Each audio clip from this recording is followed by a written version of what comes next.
80s had the Bonneville cams. Okay, in 52 and 53 though, they went to standard 74 lifters, possibly because they ran out. Because they're not going to make more power. The factory chief lifter should never be used. Never. I call them fishing weights. The Bonneville should be used exclusively. This is where you start getting into the design of the lifter and how it influences the whole cam setup. An Indian has one cam lobe per cylinder. It's got to work both intake and exhaust valve. So my 40 Chief, maybe I should see Gary about those Bonneville. Yeah, he's got them in stock. They're wonderful lifters. I use them. But so back to the one cam, it comes around and works the exhaust first, and then comes around and works the intake from the same lobe. Mm-hmm. So, okay, what has a cam designer got to work with here? He can play with a lobe, he can add lift, he can add duration, but the distance from the pivot pin to the rollers establishes what's called the lobe center angle, lobe separation angle.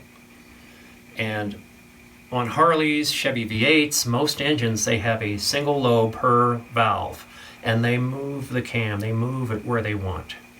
And if you can draw a center line through each lobe, then you can see a lobe separation angle. Okay?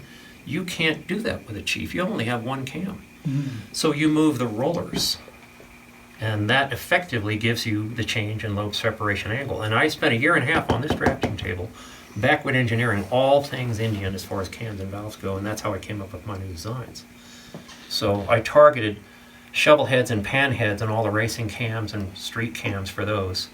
And I wanted to kind of come up with an average, and that's what I built into my Scout lifters.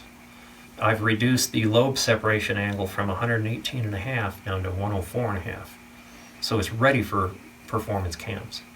And like I said, my cams and lifters, a decent carb, and the stroker will quadruple the power of a Scout. They'll have to be heat treated, but the big problem is I did 40 castings of each type, and so first time I'd ever done waxes, and I learned how to screw them up, and I had a bunch of them that were failed. So out of 40 I got 36, I got 25, I got 28, I got 37. So I quickly made more waxes, sent them to get them treed up, ready to be poured, and they're sitting there waiting to be poured. If they can get them to me, I can finish those pieces, and I'll have 43 sets. But this is really what wakes up a Scout. Well, a Linkert makes Indians sound totally different too. I have a magic Linkert up here that I prepared for Bonneville. I got a guy 2 records on a Scout, and I actually installed a Yoast power tube jet kit inside a Linkert with replaceable jets. You no longer turn the needles, and it made 10% more horsepower. Wilson, bring it back. So is any of this recording? I'm sorry? Is this recording? Yeah, I was just kind of recording. All this dribble, technical dribble. All this, well, you know, you never understands. know. What I'm thinking is, and again, you know, I'm what you would probably consider a lay person when it comes to everything. I'm lost with most of what you're talking about, and probably so is most of my audience when it gets to the esoteria of the type of thing you're doing. Yeah. So if you don't mind, and it doesn't drive you nuts, I kind of like to talk along those lines, but in general, about things that you do, Jim. You okay with that? Yeah. Okay. Yeah, it is a problem when I start talking tech. I'm way over everybody's heads, because that's all I do is I number crunch and lots of research and backward engineering and so on, and that's what spins my fan. That's what makes this thing go fast. That's makes my engine builds last long. You know, just all the little mods and things I do. Mm-hmm. So maybe, if you don't mind, in general, you can talk about primarily what it is you do. I see the manufacturing of the older parts. Yeah. Well, I'll tell you what I used to do. I used to do full restorations. Quit doing that. It takes too much time. Then I'd build race engines for people, and then that takes time away from me making my own race engines. So I'm down to where I just really want to make a few components. I make cams and lifters, card kits. I'll make custom pipes. I can be talked into building a bottom end for racers and such. But as far as complete engine builds, I'm on hold for a while. I got to get caught up in some other things I'm doing. But I make lifters and cams, valve train for Scout racers. I make valves, pistons, or I have them made. I engineer them and have them made. So I'm the only guy in the world that supplies the Scout racing stuff, and it really wakes them up. I do make a line of cams for the Chiefs. They work with the factory Bonneville lifters, which Gary Stark sells, and CV carb kits, which you replace the Linkert carb, and the CV just transforms the bike. Makes it, you can gear it taller because it makes so much power. You can run on the interstate today with these 1930s and 1940s bikes. Is there a range of years that you work with primarily? Well, Chiefs and Scouts of the 30s and 40s and early 50s. I don't go a pre-Depression era. The 101s and the Chiefs, like he's talking about, you can't get parts for them. They're all broken up. They're very few and far between. I've only built one 101 engine because there just aren't very many of them out there. I focus on the later stuff. When we were talking earlier, you described yourself as a hot rodder. Oh yeah. Go fast guy. Yeah, since I was a little child. Yeah.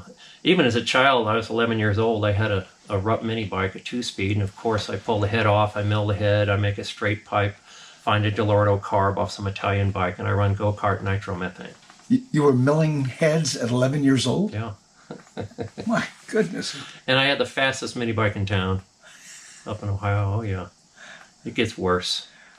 Talk a little bit about this dual engine Indian that you're sitting next to. Well, let's see, 2008, I went out to Bonneville with a friend, with a Norton, his Norton. I'd never been out there, and he wanted to see what we could do at Bonneville, and I said, well, that's a road racer. We're not going to do very well. So I reconfigured the bike a little bit without butchering it, because it's a famous road racer. Bike came in third place at Daytona 200 in 1983. So I added nitrous to it, went through the motor, changed up trimmings on the bike, the gas tank shape pipe. You couldn't recognize the bike. And we ended up tying the record, which means no cigar. But learned a lot, got that bike up to 155.7 miles an hour. And I mean, the toughest record out there. We picked the toughest record to race against. And on the way home, I was so charged, I says, I got to find a way to get Indian to run out here. And the classes they've got are based on engine sizes and chassis type. And I wanted an altered class bike. That's full hot rod, whatever you want to build. In the 1000cc category, I could use these engines in their stock 45-inch displacement. With flathead engines, they allow you 1/3 of your displacement discounted off. So the two 750s combined is 1500 cc's. Take a third off, and now this thing fits right perfectly in the 1000cc class. The bikes that I would have to compete in that class could be a dual engine Triumph with two 500 cc's. There isn't one out there, but that's what they could build. Or flathead Harleys brought up to 1500 cc's, and there is one out there, and he is the world's fastest vintage bike. But he's fuel injection, alcohol, streamlined, and I'm 3 miles an hour behind him with carburetors. Wow. So I would like to get above that 180 hump, where he's at 180.2. It's a really good formula. These two engines, I've got double the flywheel mass, higher revving than a great big Harley. I've got more breathing. It's a 4-cylinder instead of a 2-cylinder. It's going to be more efficient. And who pilots the beast? Well, I had a rider, a local guy who's a 5-time national road racing champion. And I've replaced him last year with a guy called Jim Mosher. He's a tech inspector at Bonneville. He's an official out there. He's got his own Lakester that'll do 300. He's got records above 220. He uses nitrous. He understands it. He's good for an extra 10 miles an hour over my last rider. So this year and next year, I'd like to just race against our own records and just up them. And that just makes them safer, harder to beat. They're hard to beat now. Yeah. But if someone came up and came a mile an hour short, no cigar, you know. With the person who's riding the bike, how important is their feedback to what you do? It's essential. And that's a problem I had with my last rider, is he was an exceptional rider, but not a mechanic. So he doesn't understand the inner workings of the motor. So you can't really report anything to him other than it ran good. I need more information than that. Well, this other guy, he is an engine builder. He and I think a lot alike. We get along really good. We're data crunchers. And I got a black box sitting up on the bike here that he also runs. And what it does is it collects air-fuel ratio information from the pipes. It tells me how to jet the bike. I can see when he shifts, the RPMs, where he shifted. It's a tattletale. It tells me everything about the run. So he can add to that. He can say, oh, and at this point I felt this, or I thought it was doing this, or I wanted to do this. I'm just getting better information now. But the new rider weighs like 40 pounds less. They're both 6'2", and the new rider is really small and trim, and he fits this thing like a spider. So that's why he's good for 10 more miles an hour. His weight and his less wind drag. When I look around your beautiful shop, I wonder to myself, how much do you look at it as work and how much of it is fun? What's the ratio? Well, it's all work, for one. It's not fun until there are people around that look at the bike and the results and just ooh and ah, and they're just in disbelief. That's the fun part. Yeah. And the recognition, I mean, my shirt. They used this last year for all the shirts, posters, and media with my bike on it. And this year it's on the Speed Week media. And I got a call the other day, they want to put my bike in the calendar, Bonneville calendar for this year. That's why you do it. But most of it's bragging rights, isn't it? It's purely only bragging rights. I mean, there's no money in it. It's all money out the door. So I'm kind of a cheapskate. I'm not going to build a race bike that you throw a tarp over when you're done racing. This thing's street legal. Oh yeah, I've got over 700 street miles on this bike already, and then I take it out and go racing. And you see, it's a custom. So it's a custom street bike, race bike. So when I retire this thing, it's not a dead bike. I look at this panhead over here and all the work you've put into that. Talk a little bit about that, because it's just mind-blowing, some of the things you did. Another hand-built bike. I'm just not satisfied with out-the-door factory bikes. I got to hot rod it some way or another. I got to lighten it, and I got to make more horsepower. Hopefully enhance handling. And I like a shiny bike. I don't like these old ratty-looking rat rod bikes, chopper bikes, etc. My stuff is clean enough to eat off of. Yeah. I get some ridicule for that, but it takes a lot of work to make them shiny, and to make it to where it stays shiny. But to me, that's one of the most important things I build into a bike. And when you look at it from a distance, you go, "Oh yeah, that's a panhead." But wait. Yeah, it's funny, the Harley crowd. I'm not part of the Harley crowd. I mean, they got their bikes, they love their bikes. I'm an Indian guy. I do Indians. Love the panhead motor. I've always wanted one, but I don't want the rest of the Harley hanging off the panhead. I'm an Indian guy. So I built what looks like an Indian with a panhead shoved in it, and I thought the Harley guys and the Indian guys would all love it. I get the weirdest comments. It's like, why did you do that to this bike? Why did you put Indian sheet metal on it? Yeah. Why did you put a panhead in an Indian? It's like, why not? It's because that's what I wanted to build. Yeah. You know. Where do you see the vintage motorcycle, I want to say genre, going? I mean, is the younger generation picking up the baton? Well, it's kind of a sore, difficult spot with me right now, because I've been in it since the mid-'80s, into Indians and into classic bikes long before that. You used to be able to pick this stuff up for nothing. A young guy could pick up an old bike and put some time, a little bit of money into it, and he's got something. Now, you can't imagine how hard it is to find parts. And all you can find now is pretty much trash. Stuff people just don't want to quite throw away yet, and then they're asking $500 for it on eBay. So if you're going to try to build an antique bike a part at a time, you couldn't. It'd take $1 million. And most of the parts you'd end up buying, you'd be throwing away and then continuing your search for more good stuff. And that's what we're up against today. Unfortunately, a lot of these bikes have been built up and collectors have bought them. Go to the Vegas auction and just watch what happens. Rich guys with nice haircuts go in there and they don't care what it costs. And then you never see the bike again. Stick it in the garage. They're gone. Gone. Yeah. Yeah. So that doesn't leave much for the youth to work with. I'm kind of in that boat. I know I'm connected. I know where to get everything, but you can't find anything. Things that I used to pay for $50 are now $500. And you're lucky to find it. So I don't know what the future has in store, really. And what's in the future for you, Jim? Geez, I don't know. I just jumped from one thing to another. I used to fly high altitude racing sailplanes for 25 years, and I just pulled a plug on that and went straight over to this. And after next year, I'd like to retire this. I'll either build something else for the salt or just completely shift gears, and I don't know what that's going to be. And it's funny, Santa Fe, the city of artists, it's second to New York City in all of the U.S. for artists and in galleries and such, and everyone's an artist one way or the other. Well, this is my art form. It's so funny, people will say, oh, so what do you do? Oh, I'm an artist. Oh, I say I dabble in oils. I paint. I do bronze, heliarc weld. They say, have I seen your work around town? Oh, possibly. It gets around. I've been asked to bring several of my bikes to have some gallery shows, just to draw people in. So to buy wall art, you got to have something in there to bring them in. And I've had several people, oh, come on, bring some bikes. And I've got more in here you haven't even seen. I'm telling you, I'm traveling with Gary Montgomery, and and he's riding his 27.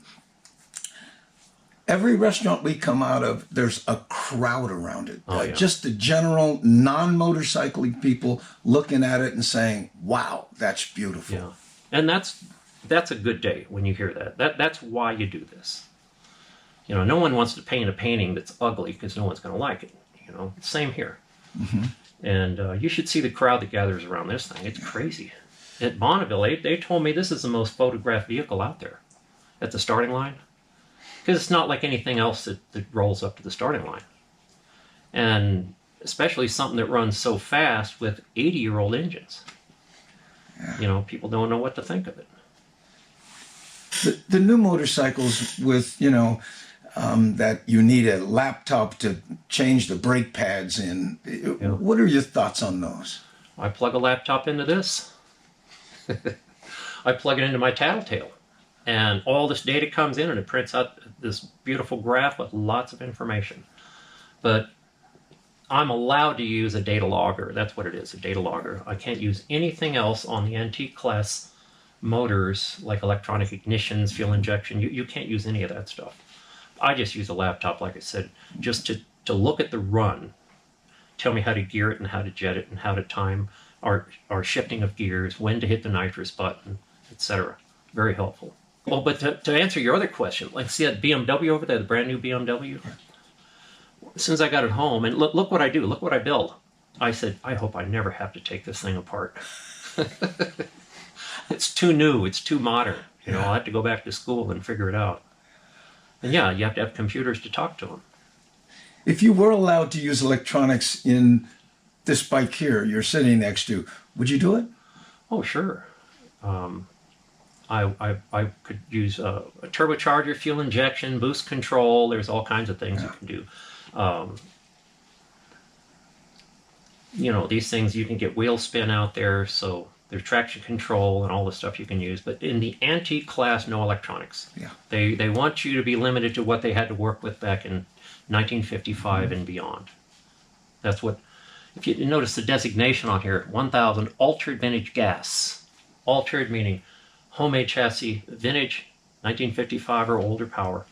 And gas, this is gas class. When I run fuel class, that becomes an F, and I got a nitrous bottle and a whole nitrous system of injectors. But it's all mechanical. I'm new to the vintage motorcycle scene. Your name comes up a lot, and it's often associated with the Cannonball.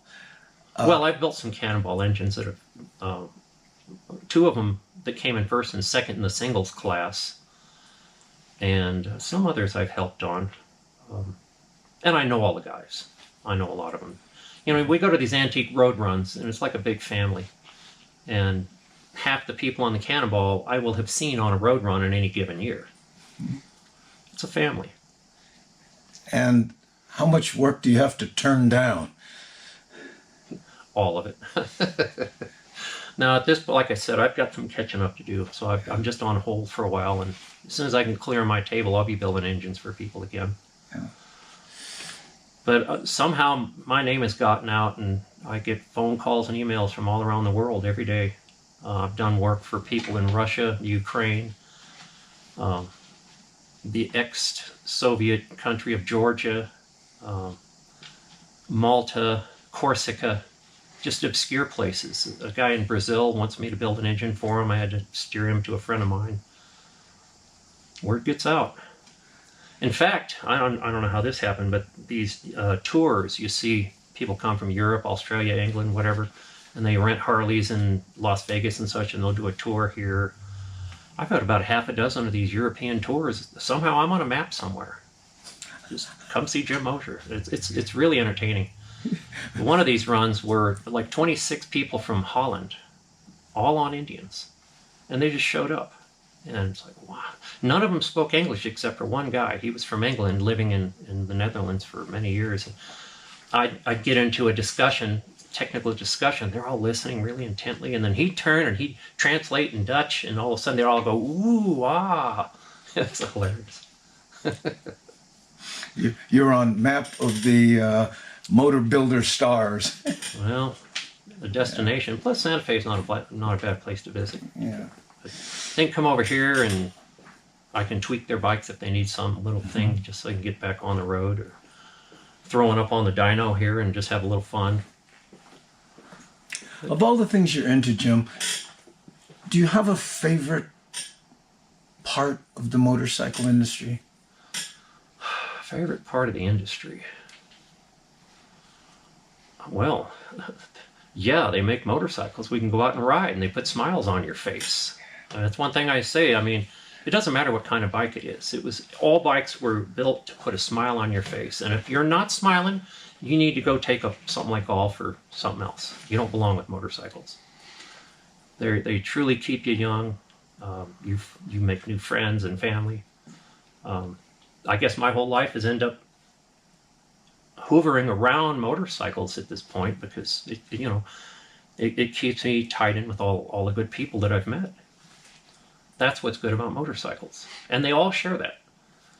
I mean, you look around and I've got little scooters, I've got BMWs, I got Japanese, I got classic, I got modern. They're all good. Well, I can show you some more things if you want to do some more shooting. You haven't even seen the other room. Yeah. And the guy put 200 miles on it and threw a tarp over it. And this thing, it's a 67 Triumph Bonneville. I mean, 100% original. With the exception, Mike Breeding put stainless steel rims and spokes on it. Because he lived in Orange, Texas on the Gulf. It's only got 5,000 original miles. These are very sought after. But this has never had a screw out of it. This is you could not find one more correct than this. And I've owned this for 30 years, and I want to restore it. I want to do a color change. They had a dark burgundy. Everything you see black was dark burgundy, except the battery. And it runs. I mean, it's a running bike.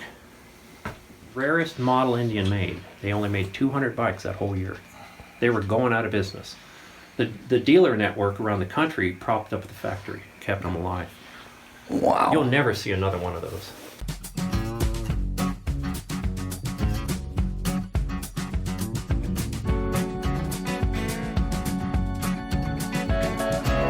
You'll never guess the places that I've been. You never guess the places that I've been.